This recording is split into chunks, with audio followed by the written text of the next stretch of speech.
pasuk says, Isha kisazeh v'yalda zachar. The Degel compares this woman to humanity. Humanity receives from beyond. Humanity receives from what we call the infinite, from the undefinable. And this is how we evolve. We evolve because we have a destination. But the destination to us is not imaginable, just like we were not imaginable to our ancestors.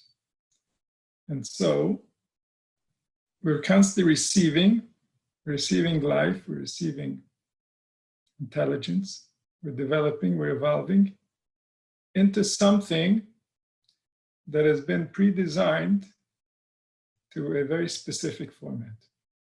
And this is what it means when the pasuk says that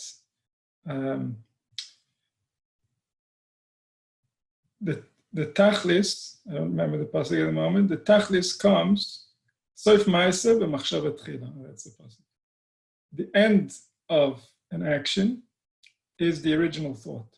Meaning, just like a human being, when he creates, at the end, when you see what he created, you can understand all the pieces, everything that had to take place in order to prepare for that reality. The same way, HaKadosh Baruch Hu created life. Soif ma'aseh, the end of what's going to happen. The machshavat tchila was already foreseen, was already predetermined, predestined in accordance with his vision. And this is a general state of humanity. It's not relating to the individual realities that we're all going to go through. That's already his master plan of how he intertwines all kinds of situations that to us seem random, and they all receive meaning based on future events that tie them together. But that's already how he has his detailed hashgacha, and that's based on the intelligence of man. The hashgacha, the providence, the divine providence that goes to the details of things, depends on the intelligence of man. If man is unintelligent, then the providence is very low. There's very little hashgacha, because the tool for that hashgacha is the human soul. That's the one that creates the environment within which man is protected. So the lower the intelligence of man, the less protected he is, and then things that shouldn't happen to man can happen. And originally, when man was at full intelligence, nothing could penetrate his protection. Only once he lost his power, then there was the possibility for things to take place. And the original action that he did was something that was available to him, but they didn't have power over him until he chose to do whatever it is that happened over there. So he says, the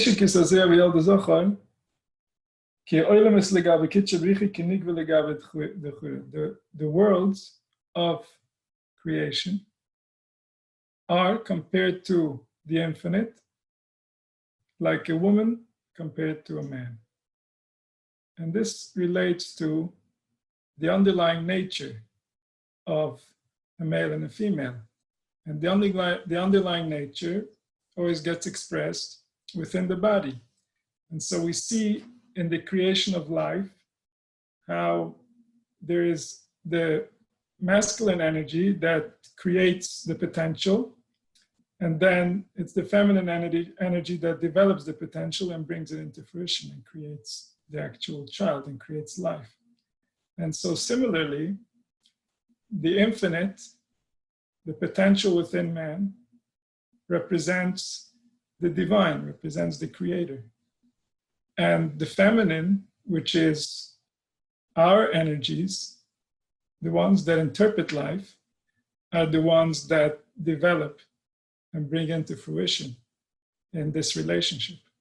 And so this relationship is a relationship between a feminine energy, a receiving energy, and a masculine energy, an energy that contributes, an energy that's mashpia.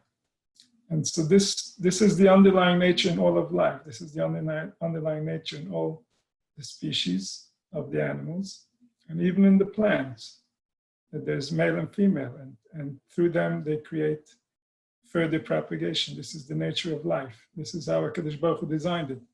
And this design is in order to teach us our relationship with him, in order so that we can understand the relationship between the manifested and the unmanifested.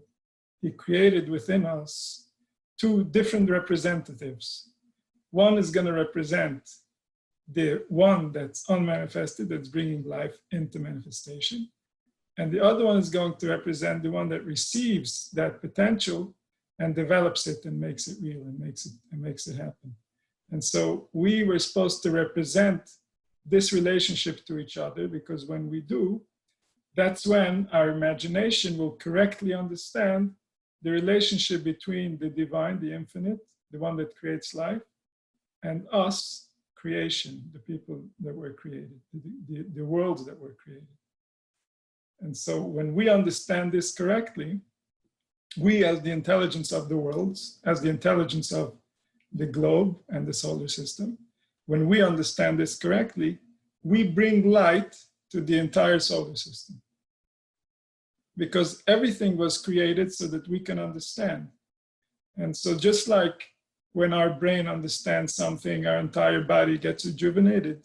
We feel energy, even in our legs. Somebody told us that we can see somebody we love, then suddenly our legs are ready to run, because the brain heard, the heart understood, the kidneys are advising us to start running, and the legs are ready. They have the energy. So similarly, when humanity realizes a reality, then the entire body, which is the solar system, gets rejuvenated, gets new life, gets meaning, because this was the purpose. So when the purpose happens, everything lights up. Everything goes into its ultimate state of balance. And right now, it's out of balance. Right now, things are not the way that they need to be. There's a reason why life feels the way that it feels. There's a reason why people don't have the energy that they need to be better, to be more. And there's a biological explanation to what is taking place. We simply don't yet have the intelligence to understand that biological explanation. And we don't have somebody who can teach it to us. If we had somebody who can teach it to us, we're way more than intelligent to understand it. We're just not intelligent enough to figure it out on our own. And so when these things were known, these things were taught to people who are much less intelligent than us, as far as capacity goes. We're probably the most sophisticated a species has ever been.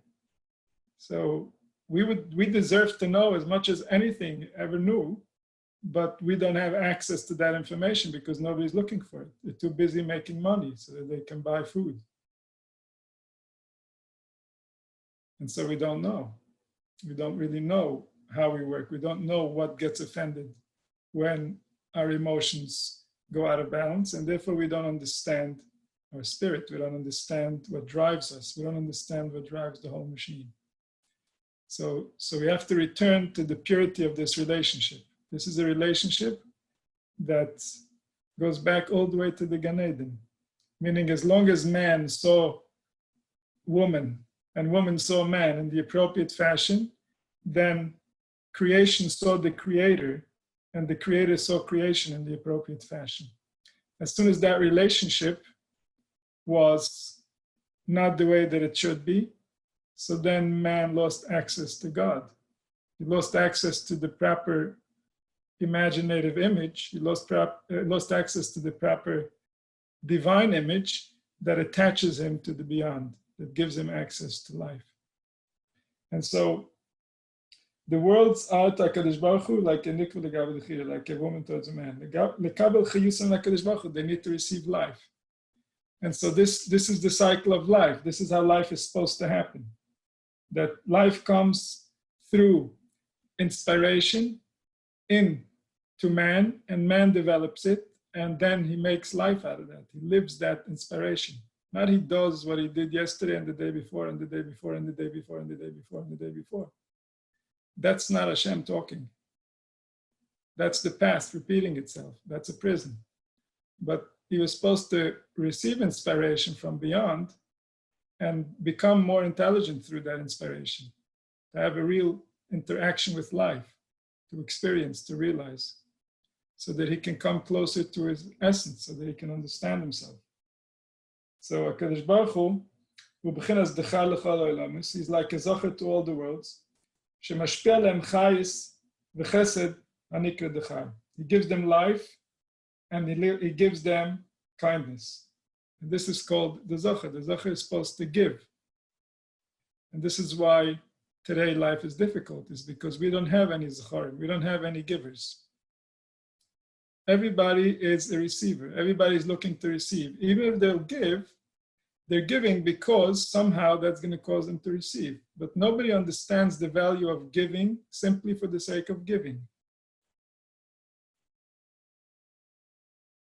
Because we need to be programmed, we need to understand certain things so that we get the right chemical release when we give for no reason. And if we don't have that programming, if we're not operating from that mode, then it feels like we lost something. It feels like, why would I do that? Our organs respond negatively to the action. And so this has to do with how we think. This has to do with what does it mean to us, what's taking place. What's the story we're telling ourselves? What world do we live in? And so when there's balance, for every need, for everything that somebody needs, there's somebody else who wants to give. Then there's balance. But when everybody just needs, then nobody gets. Because there's nobody that will give. There's nobody who wants to give. And that's exactly the situation that the world has devolved into. Is that everybody just needs, because our way of thinking, our culture, our understanding of life, our philosophies take us to that place. And then in that place, that world, that reality that we built for ourselves is simply not pleasant. People don't receive, they don't have what they want. And then what does it reflect back on? It reflects back on God. They're angry at God. Everybody's angry at God. But which part of God offended us most? The part of God that's dressed up as a human being, that part.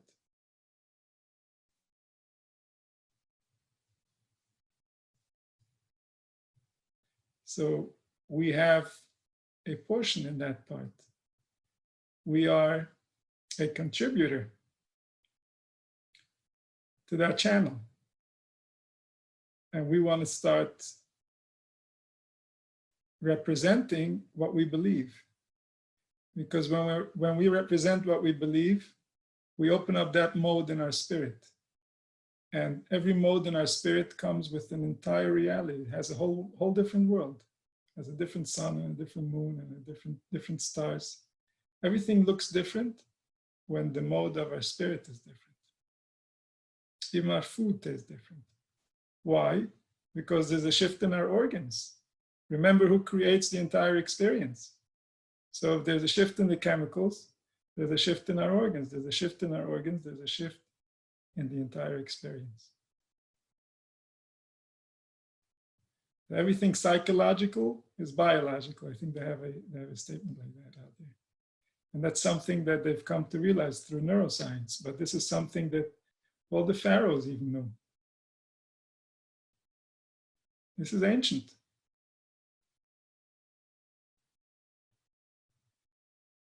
And so this relationship is the most important relationship, because guess where you're storing your relationship with the Creator? In your body. Your body is the relationship. If you're angry at the Creator, What does that really mean? It means your body is in a state of anger. So who's going to suffer if your body is in a state of anger? God? Or the one who lives in that body?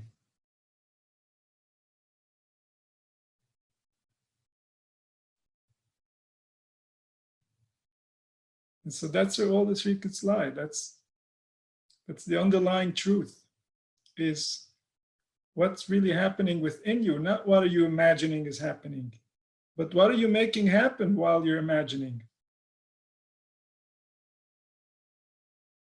Because there's a reality to all of this. There's a real way of creating balance within your organs, and there's a real way to create confusion. And we have to find out, how do we create within each other healing? How do we create within each other safety? How do we create within ourselves healing and safety and love? And the answer is very, very simple, very intuitive. If you think love, you're creating love. If you think anything else, you're creating that. You're creating whatever you're thinking, because that's becoming your spirit, that's becoming your history, that's becoming your reality. So like we did in the meditation, we go into our spirit, we go into that quiet place, and we can create for ourselves whatever we feel is appropriate, whatever we feel is going to help us. Those are going to be the angels that we have carrying forward. So every realization, every emotion builds our experience, builds our spirit, changes our spirit. And this is how we receive life from the infinite. This is how we are the female that receives from beyond, from the male energy that creates, from that potential that just wants to manifest. So we should create consciously. We should create our spirit consciously. What do I want to think and feel in order to become? And the more of your diet is going to be of that, the more you're going to become that. Your thinking, your feeling, your organs, everything is going to become that, because that's just the nature of life.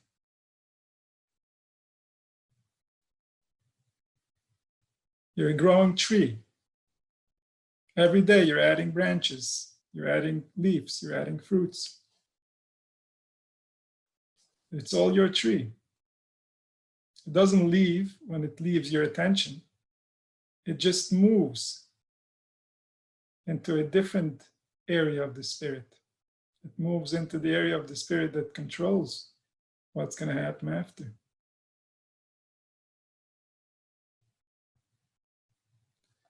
And so the Zohar is Mashpia, and the Kaiva is Mekabel, and she develops. So it says, therefore, when a person has a desire to be that ultimate recipient, to understand how to correctly receive from beyond, to understand how to make himself a vessel for the infinite potential that resides within him already, that resides within his heart, within his brain. So if he wants to make himself a vessel, he's showing cheshek, he's showing desire. It's like a female that becomes available to the man. Her body is responding. There's cheshek. And that's the beginning of an interaction. So when a person shows desire, when a person turns in that direction and says, I want that, I want more. I know that you created this, you're smarter than this. Give me the sides of my spirit that are available, that are waiting to be realized. And so through that, he creates cheshek, he creates attraction. He creates a form of a bond with the spiritual entity that is beyond his grasp, beyond his ability to imagine at this point. But he's creating cheshek, he's opening up. He's showing interest. And that attracts that level to want to reveal itself. That attracts the Zohar, that attracts the masculine energy to want to interact. And then comes the cheshik of the zocher, then comes the cheshik from the other side. And from such an interaction, when he achieves the interaction, he's giving life not only to himself, but to all the worlds, because all the worlds were created for this purpose. So when the purpose is realized, then everybody gets light, everybody gets life. Like I said before, when the mind thinks a pleasant thought, the whole body receives life. When a human being thinks a pleasant thought, the whole solar system receives life, because it's realizing its potential. It's realizing what should have been the entire time, but people are not intelligent enough to grasp. And so if we get just a little glimpse of it, then that gives life to everything. And it makes it more likely that people in the future will be able to experience it, because we give life. We've awakened something within the spiritual. We've awakened something real that has effects on every single human mind. That's just the nature of it. We share a spirit. Our thoughts commingle. Our thoughts speak to each other on some dimension. This is why people have similar inventions at similar times at different ends of the world. Without talking to each other and knowing about each other, they think the same thoughts. Because the patterns and the way we think, it's one big mechanism, it's one big reality. There's one source spirit that runs it all. And so everything is part of that. Everything is a manifestation of that unity, of that whole, of that bigger self that we all report to, knowingly or unknowingly.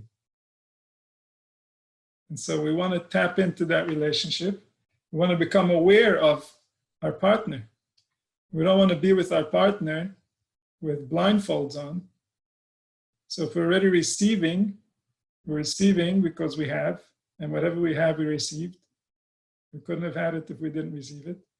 So if we're already receiving, we want to face the one we're receiving from. We want to create a love. We want to create an understanding, an intimacy that's going to allow us to receive kindness. It's going to allow us to see the sides of him that he shows to his friends, that he shows to those he loves and those who love him. That's it. That's the side you want to discover. And so through creating cheshek, creating attraction, so we receive it, we attract. It's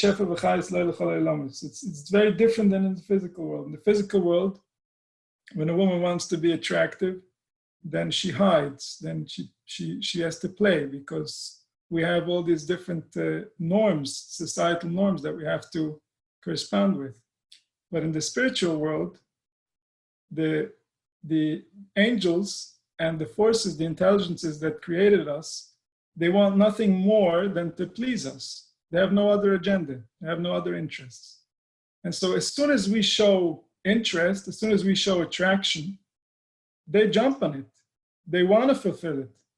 They've just been waiting for that moment that we should allow them in. Because we were so busy with our story, we were so busy with our sob story, that they can't even get our organs to sing anything pleasant. And so as soon as we allow ourselves, as soon as we become a vessel for those types of thoughts, then there's already multiple levels of intelligence who want us to have a deeper experience, who want to enhance our experience. And this is why the attraction is so important, that we create cheshek, that we open up our hearts, that we realize what's possible. Because otherwise they can't help us. Because we have the power over our brains while we're in our bodies. That's the nature of the experience. So when we take our brains into the wrong areas, into bad neighborhoods, then we can't complain if we get beat up. That's the nature of the neighborhood. You have to go to a better neighborhood, and there the angels won't beat you up. Over there you'll have a pleasant experience. So we have to somehow allow our hearts, allow our minds to go back to a place of safety, a place of comfort, because it's all in our imagination. It's all an image that we draw to ourselves. So we need to understand the bigger picture so we can feel safe, so we can realize what's really happening. So we're not afraid, because when we're afraid, we lose access to the experience. We go into small-mindedness. We lose access to the importance of every single interaction. And so we have to be willing to receive from the deeper levels, from the level that's called Zachar, the level that wants to be Mashpia, the level that wants to give to us. So he brings life to all the worlds.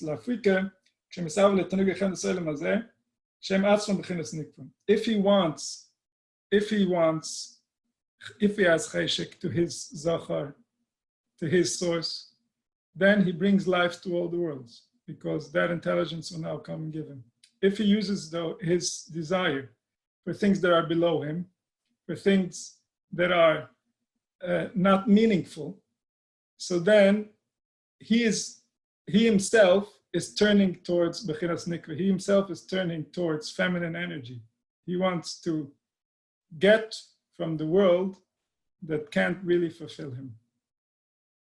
And so then he can't bring the life the way that he can if he has cheshek to something deeper, if he has cheshek to fulfill more potential.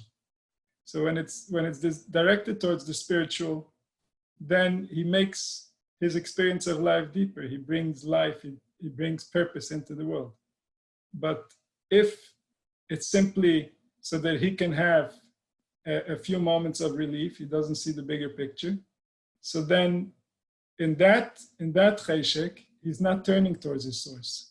He's not turning towards the one who created him. He's turning towards what was created. What was created is in bad shape. What was created can make your life complicated if you go after it, because people are not there to serve you. People are there to look out for themselves. Everybody's looking for what they need. Everybody's broken. Everybody's suffering. Everybody's needy.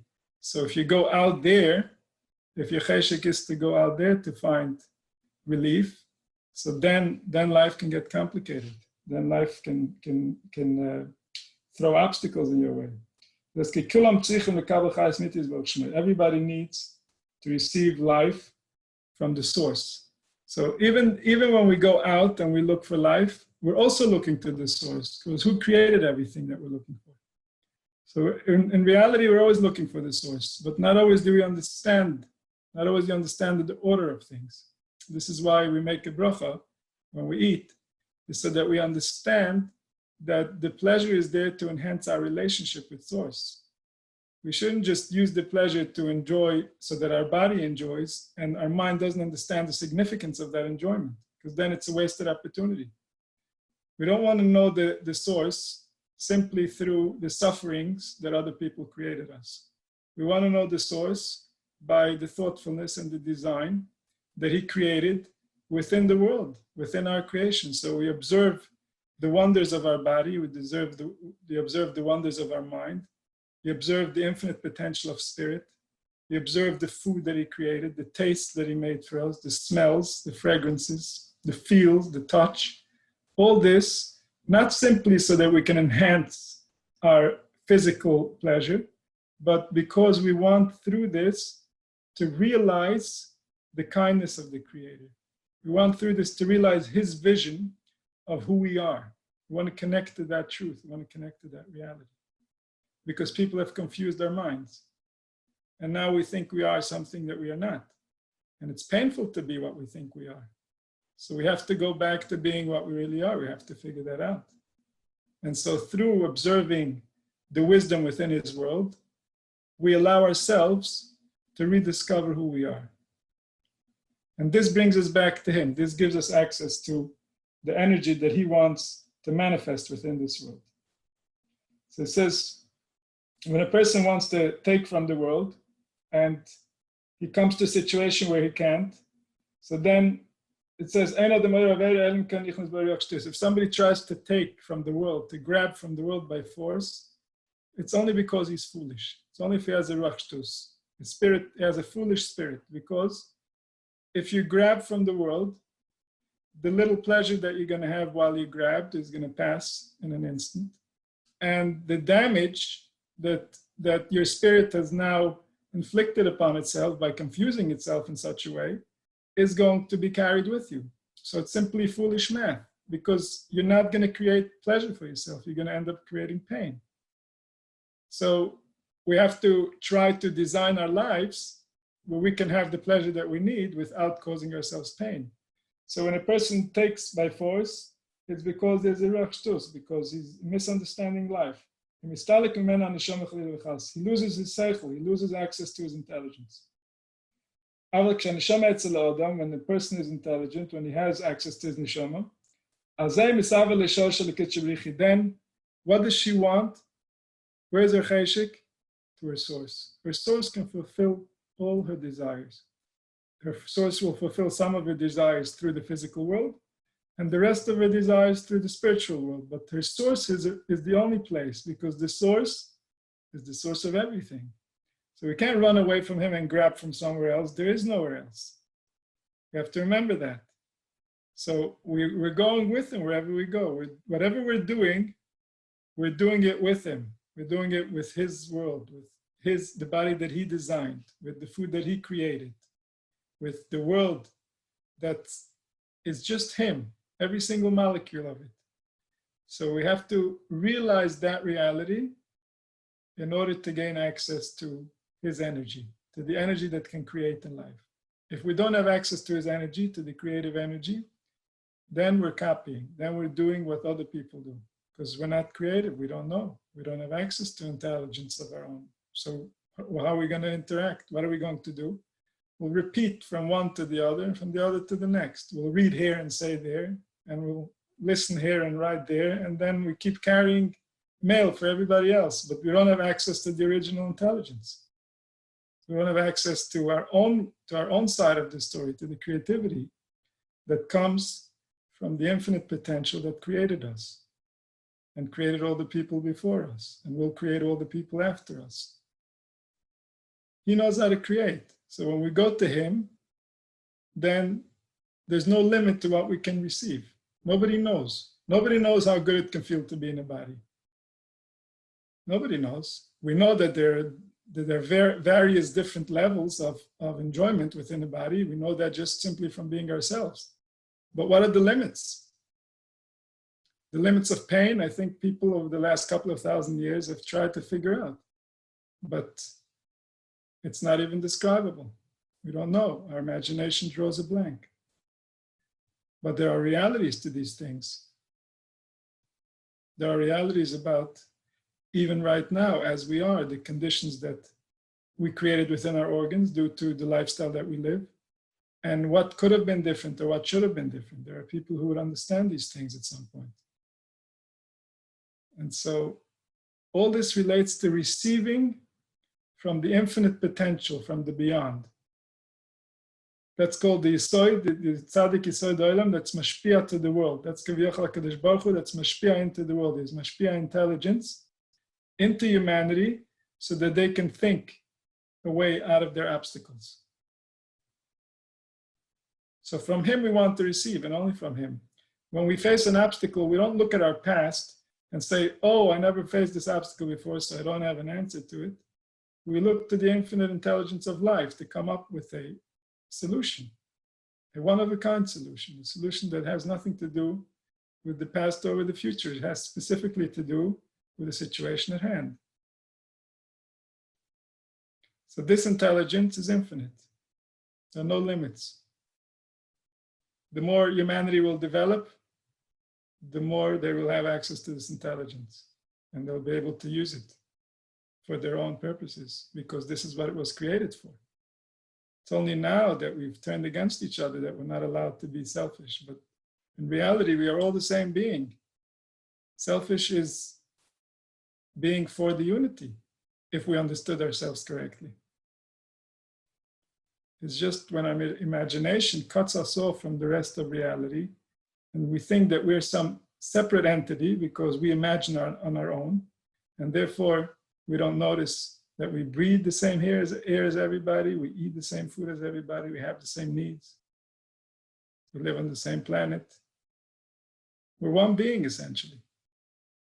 We just imagine on our own, that's all. We are imagining units for Earth's population. So we have to work together to create the right imagination where we can get comfortable. Otherwise, life can be uncomfortable, as we've seen. So you have to receive from the infinite and convert it in a way that is healthy for humanity. So when a person has the intelligence, he knows, where am I going to? I'm only going to the source. There's nowhere else to go. There's no other person that can help me. There's nothing else outside of me that can help me. There's only the source that can help me. There's only the intelligence that can show me what's the right step forward. Where do I need to go next? What do I need to be in order to find what's real? And so that intelligence is from beyond us. It comes from a place that we can't imagine. And then we're mis'avel l'shosha, we are cleaving to our source. We're thirsting towards knowing ourselves in the way that we are. When a woman brings forward a child, when there's a neshama soul, she's like a woman, she's like a female towards Hashem, towards the source that created life. When she has a desire, then she creates attraction, she creates intimacy. She wakes up from below to above. Then there's a male child. There comes kindness into the world, there comes life. That it all depends on the woman, it all depends on humanity. In accordance with how humanity is attracted towards the spiritual, in that language, the spiritual answers to humanity, and that becomes the realities that we have to afterwards put up with. So we have to attract the right energies into our lives. And how are we going to attract the right energies? By ourselves becoming pure, becoming kind, becoming unconditional towards humanity. That's going to allow us access to that mode within our spirit. And that mode within our spirit is what attracts HaKadosh Baruch Hu to interact with life in that same mode. Is what allows us afterwards to interact with life in that world, in that reality, with that creator. And everything in life reacts in that fashion. Everything in life works on this system. This is why it's such a fair system. Even though now, because of how humanity is, in a sense, it's not fair. It doesn't seem fair. There's only because our history and what we've been through, and we are humanity, so we're carrying a heavy burden. But life itself today is not fair. If somebody is born and he does everything right, he will still get hurt. There's no doubt and there's no question. And so life's not fair. So originally, though, when people weren't, so sold on believing everybody else, when people still had their minds for themselves and they understood how life works a little bit, they understood the human spirit. So then life was very fair. Why was it fair? Because whatever you believed, you experienced. And so whatever you decide to believe, that's proof on who you are, what's within your soul, what are your attributes, what do you think is right? Based on that, that's how you're going to get treated. And so it's a very fair system. How can it be more fair? It's you who decides how you're going to get treated. Whatever you create, that becomes the reality. And this is how the Pasuk says, El emuna ve'ein avel, tzadik v'yasher hu. He says, El emuna, God is a God of belief. He dresses up to you in accordance with how you believe him to be. Whatever you believe, that's what he becomes to you. That's how he interacts with you. That's what your organs are going to do to you. And so, El Emunah is the force of belief. Ve'ein avel, there's no crookedness. There's no wrong. Tzadik v'yasher is righteous and straight. You believe, you got it. You believe different, you'll get that. You believe another way, you'll get that too. How can that be not fair? The answer is, people realized your weakness and they started messing with your beliefs in order to take advantage of you. And then it became not fair. Then you never even had a choice what to believe. You were never even presented with the real scenario in order to decide what to believe. You were given, you were forced to believe. And then life is not fair anymore. Then you believe you're getting the punishment for what somebody else believed. And so we have to go back to the source. We have to go back to the one who created us. We have to rediscover his kindness. We have to believe in his kindness, because our belief in his kindness is going to make him kind. Our belief in his difficulties, our belief in his making humanity suffer, is going to create those energies, is going to attract those forces, is going to bring those scenarios closer to us. First in our imagination, and that's already a punishment, that's already a suffering, even if it never materializes. And then it has a better chance of materializing too.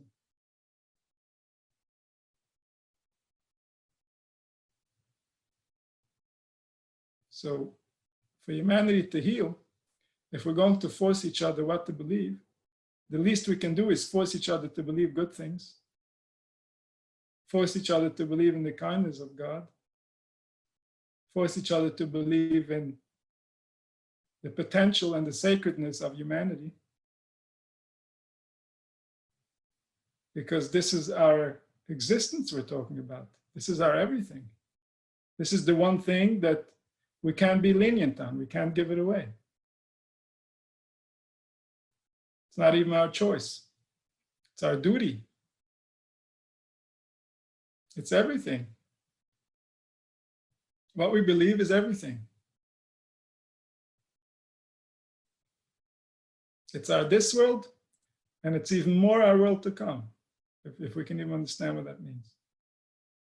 It's everything.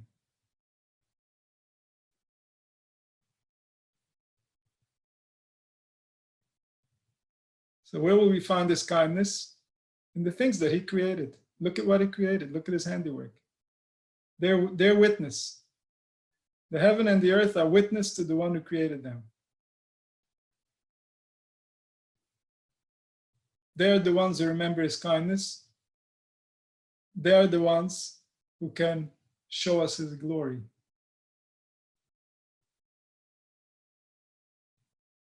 And all of them are within our bodies. All the celestial bodies that surround us are represented within our physical bodies. That's how the pasuk says, from my flesh I shall see the divine.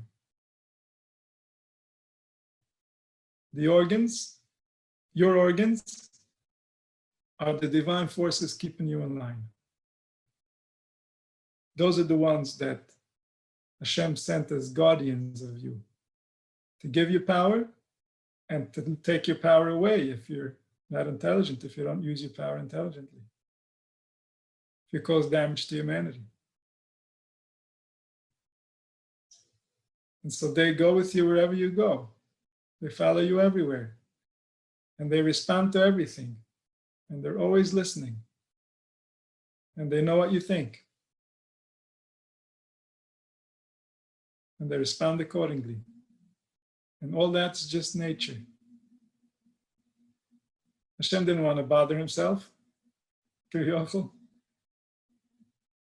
created it all in nature. It just works because it does, because he's that much of a genius. Because it works. It works again, and it works again, and it works again. And it doesn't stop working.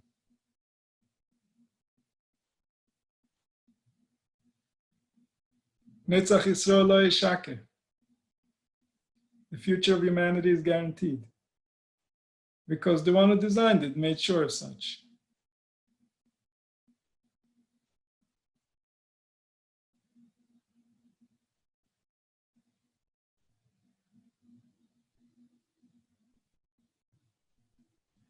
For us,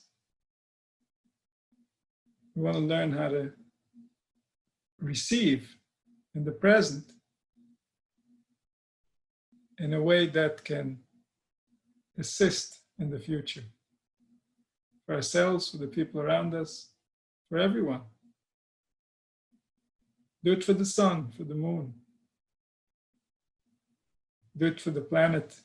Do it for the people you love. Everybody will benefit if you bring in kindness into this world. Everybody you know and everybody you don't know.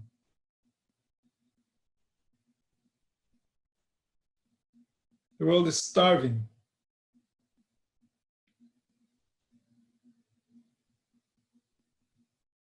Why are we starved for kindness?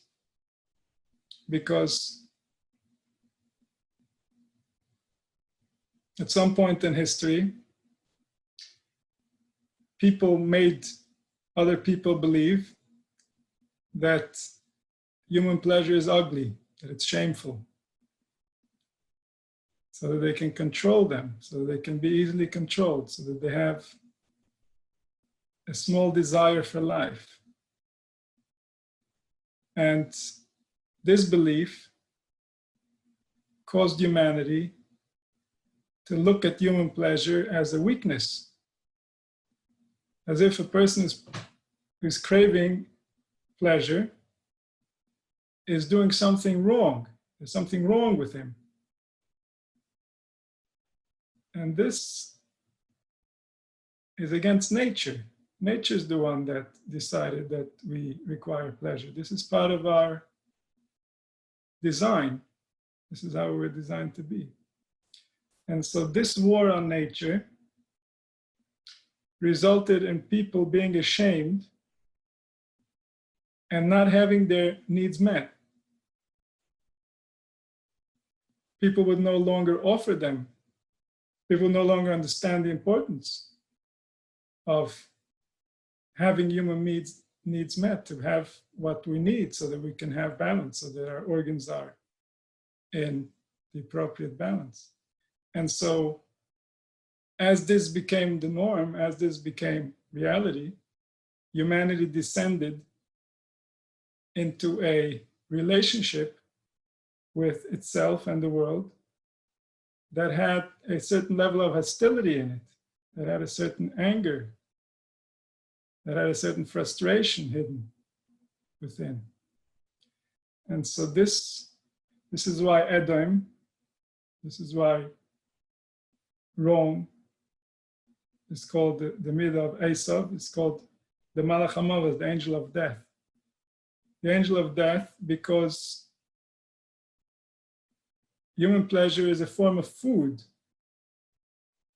for the spirit. There's a certain part of the spirit that gets fed when our bodies have pleasure. And so when we describe human pleasure as ugly or inappropriate, then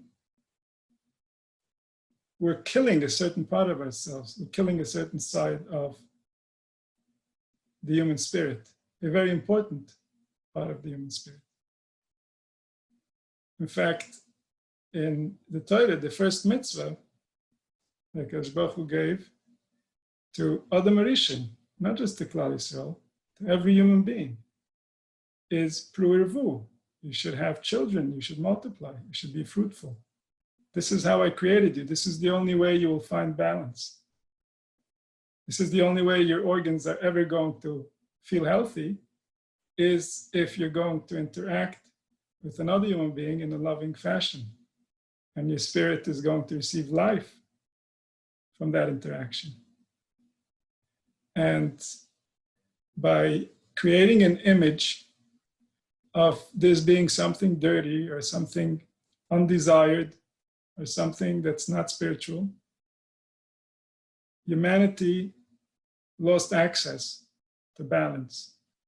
Humanity lost access to that quiet, peaceful place called Shalom, peace. And this is why the Midas HaYesod is called Shalom, it's called peace. This is why a man without a woman is called a half a body, plag gufa. And so humanity became frustrated, and we released that frustration on each other. We released that frustration on the people around us. We released that frustration on ourselves and our thoughts. We belittled ourselves. We blamed ourselves. We blamed ourselves for needing things that nature required us to need. It wasn't even up to us.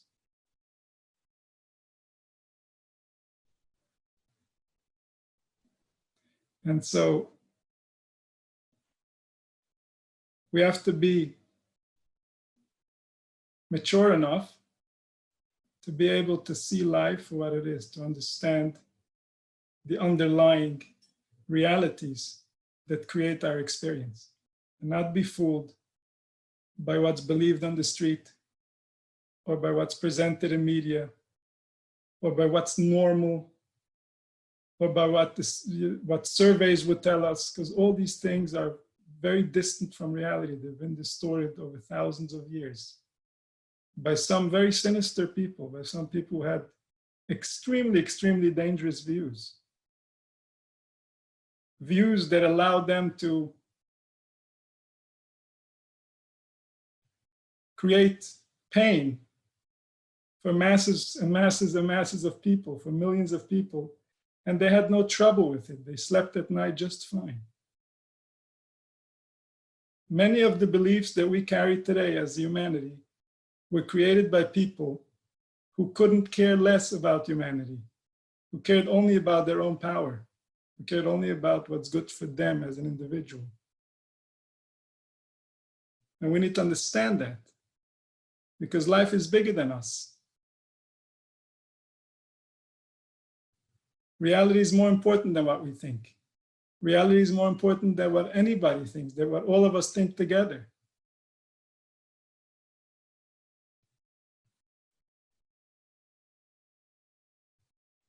And so history has not been kind to humanity, which means that we need to learn things about life that are currently not available.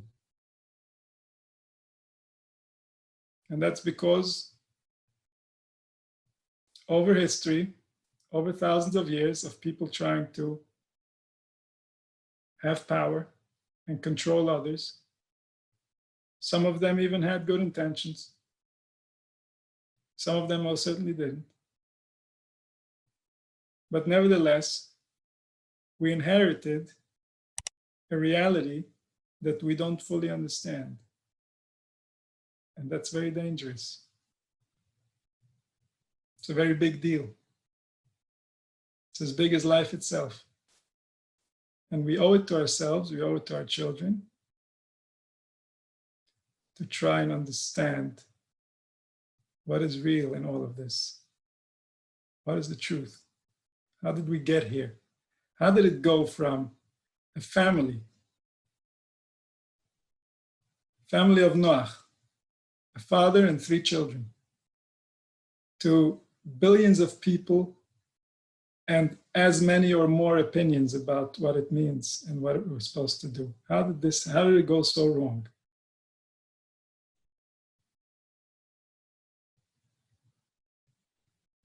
And while we try to figure it out, we have to remember to be kind. Because if not, we might cause other people entanglements that can be avoided. We might help life avoid suffering, and that's good for all of us. Every one of us that suffers makes the Shekhinah suffer. Every suffering of the Shekhinah makes all of life weaker, makes all of us weaker. Because we're one entity, it's one being, it's one spirit that we reflect back at each other. We all have a body, and the body is what makes us react differently to the spirit, but we all share the same collective spirit. We all are part of that big being that created life, that wants life to happen. So we want to tune into that reality. We want to make it more and more real. We want to make HaKadosh Baruch Hu's kindness the only thing that we know. And that will certainly bring the Geula Shlema.